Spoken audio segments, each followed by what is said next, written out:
What's up, Barefoot Nation? Today we're going to be talking about rain gardens. Say what? Stay tuned to find out exactly what a rain garden is. Let's go!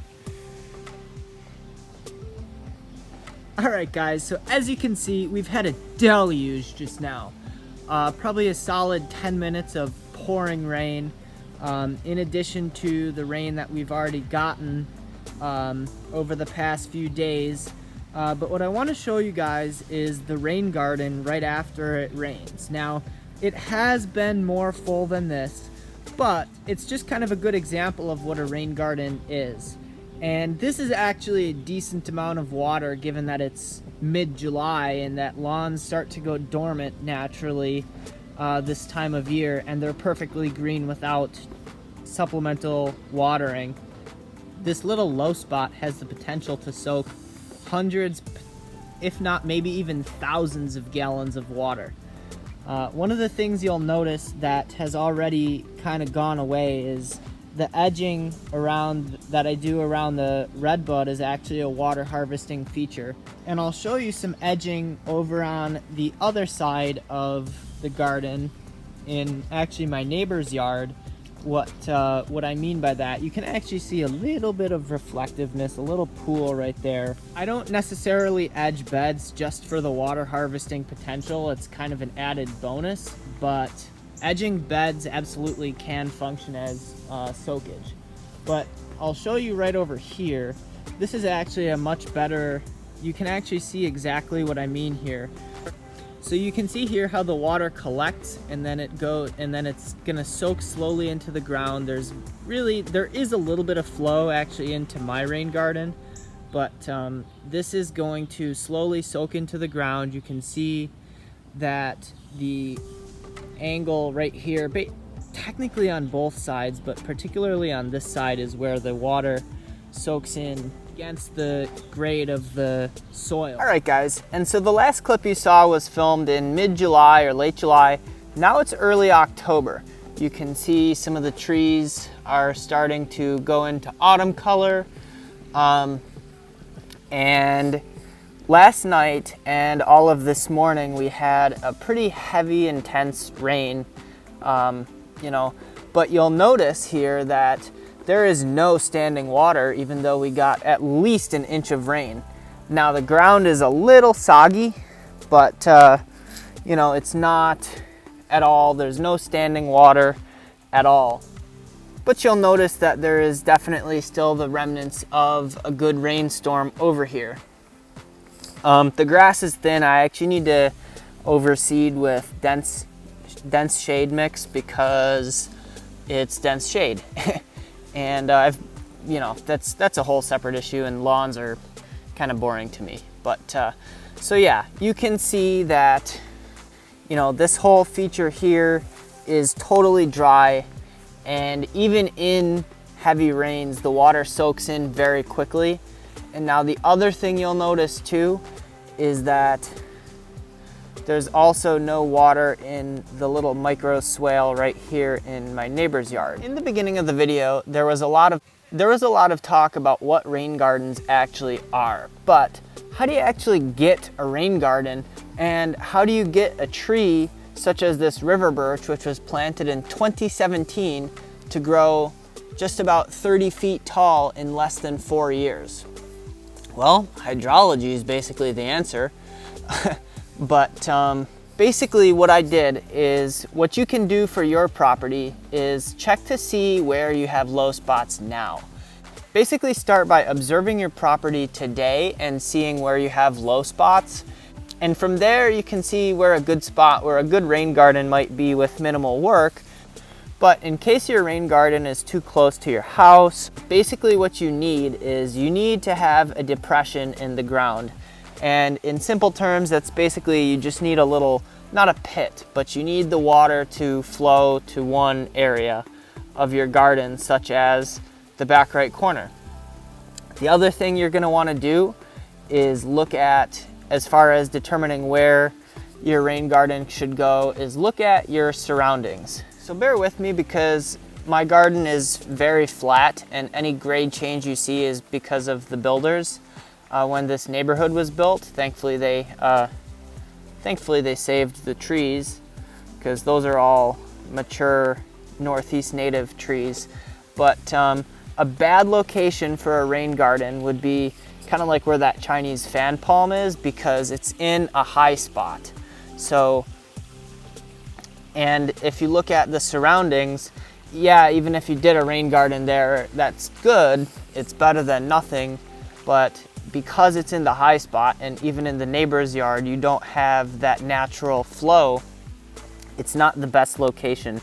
Even here would be better, because you can see that you've got some water coming towards it, but you can see at this point, stepping way back, that that area is the clear choice for the rain garden.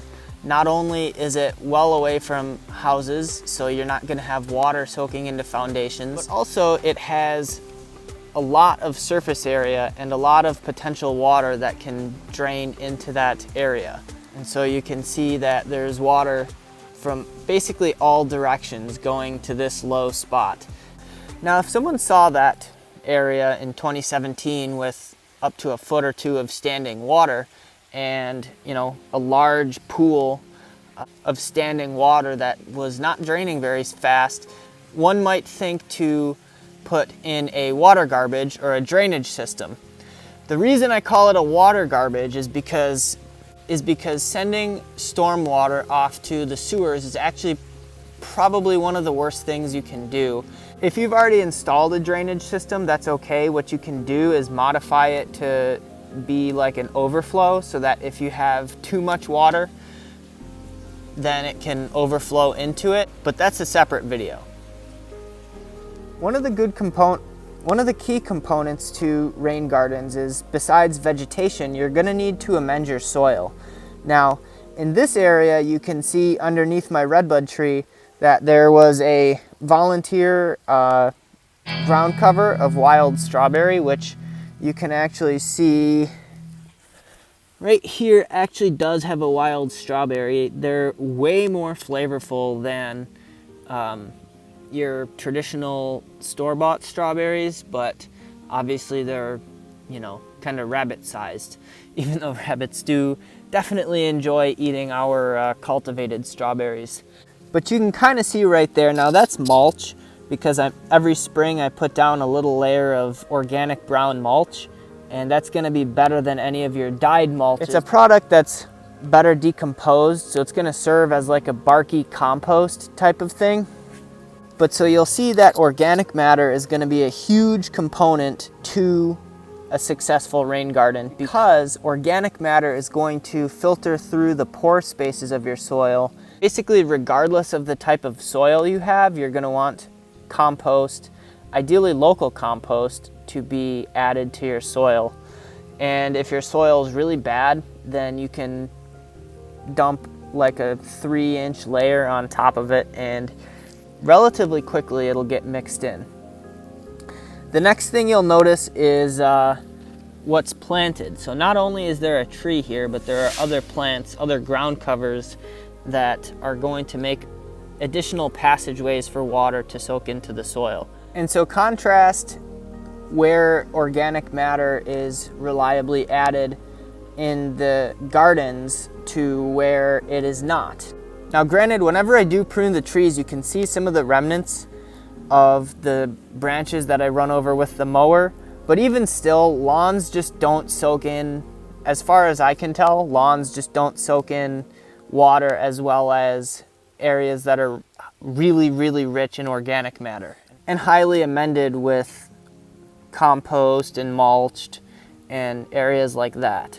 So in other words, the areas where there's organic matter that's being added constantly, in addition to what nature gives us with the leaf drop and all sorts of stuff like that. So the areas that get extra compost and organic matter here and in this garden here are gonna soak water into the ground much better than your clay soils that are minimally amended.